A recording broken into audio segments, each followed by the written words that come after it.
dive in here and start talking a little bit about how diversity, equity, inclusion, and accessibility tie into our healthcare. And we're going to start by talking a little bit about the incidence of disease among the different demographics. And, Carice, you had started talking in our outline that we do before we do the show here about just underrepresentation. And Estela, you started chiming in, I started chiming in. I thought that would be a good place to start.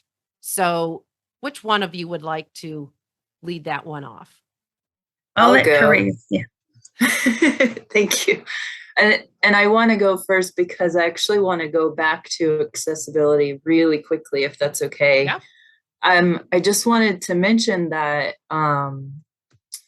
a lot of people, when accessibility comes to mind, are thinking about like ramps and elevators and like physical access to places. And I like how we dove right into talking about strictly really digital and information accessibility, which often sort of gets forgotten by people who aren't really aware of the full accessibility that we need.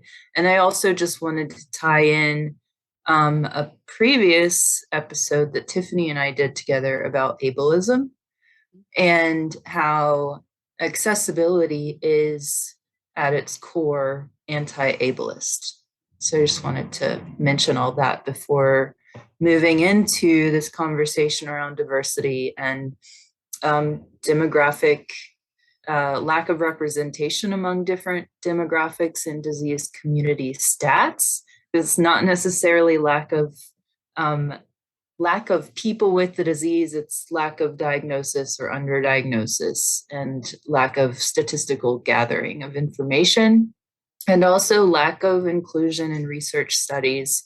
So specifically, I wanted to talk about how in the axial spondyloarthritis community, which we now know under that new terminology, the ratio between men and women is 1-to-1, whereas, past statistics said men had it more than women.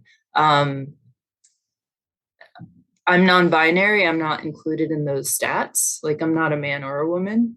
And there's no way that I could participate in a research study because they don't gather gender stats like that. It's a strictly binary thing.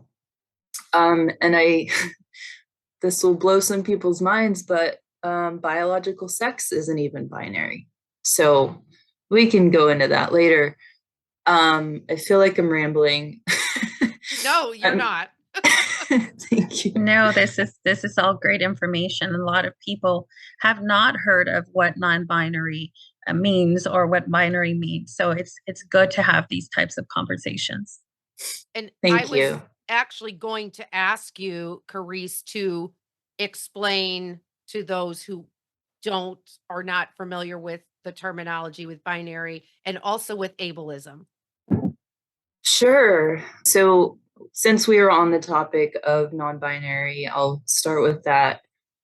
So I don't align with being a man or a woman. I'm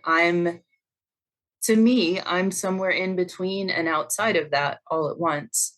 And so I use the pronouns for my gender, they, them, theirs.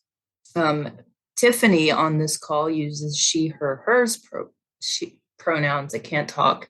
And for people who don't identify with the sex they were assigned at birth, so for example, I was assigned female at birth, but I don't identify with that sex or gender.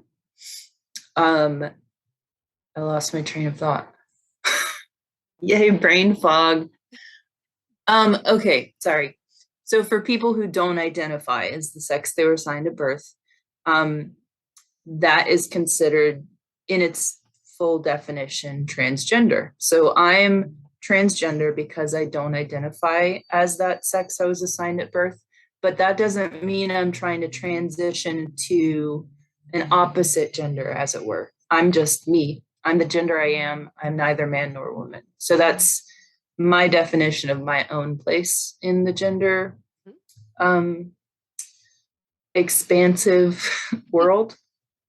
And going to ableism, Tiffany, as you asked, ableism is basically society sort of seeing non-disability, so people who do not have disabilities, as the norm and building society around that.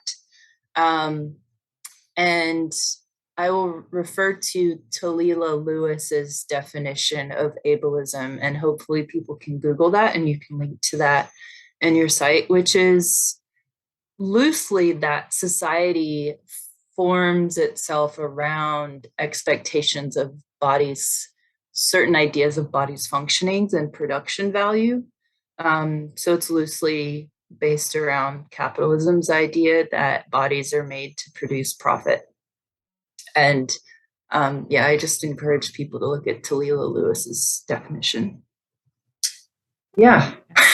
Well, I just wanted to make sure we're going to tie back to the episode that we did on that for sure, Charis. But in the interim, I just wanted to make sure, because as I said before, with myself and my identity and my role, for me, there has been a learning curve.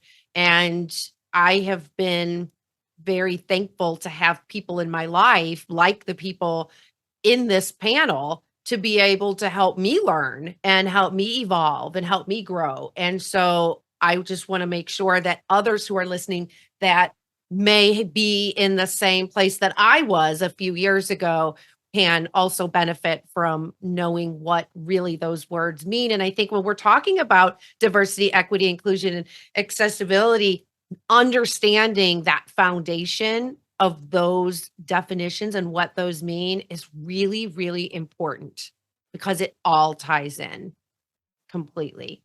So going back a little bit to what we were talking about with the incidents, and you said, Charis, with the 1-to-1 ratio, and me being female in when I was first looked at for then ankylosing spondylitis, they said, well, I didn't have the gene, which we know now is not as prevalent in those of us who have the non-radiographic version, but I was also told you aren't male, and so you cannot have ankylosing spondylitis. And this was just in 2009. I mean, it wasn't, decades and decades ago. It was roughly 10, 12 years ago.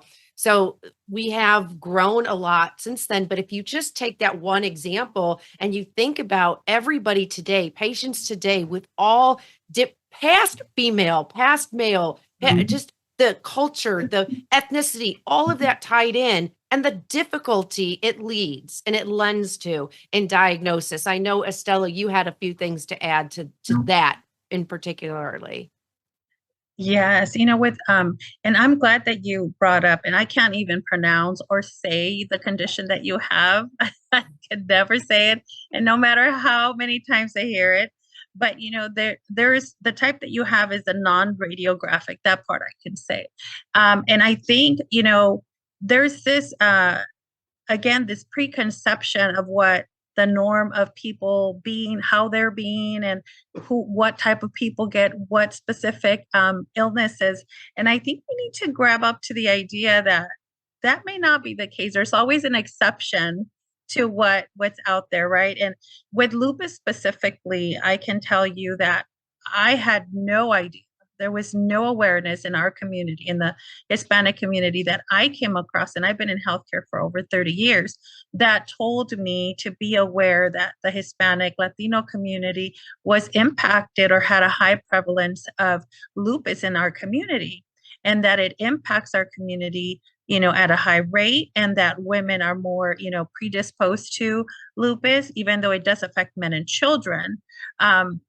You don't know what you don't know. So I think with a lot of the information that we're bringing up and highlighting right now, I think the one thing that we need to keep in mind is we always have to keep that open mind. And even though there are stats, and even though there's that norm of this is who gets affected or impacted by these conditions, we also have to understand that there is that, that area, that gray area where you don't know where it's going to fall. But yes, with lupus specifically, it does disproportionately impact racial and ethnic minority populations. And a lot of people, I mean, just until recently, we talk about minority populations, but people didn't know what minority populations were, who was in that group, like who belongs in who are the minority groups.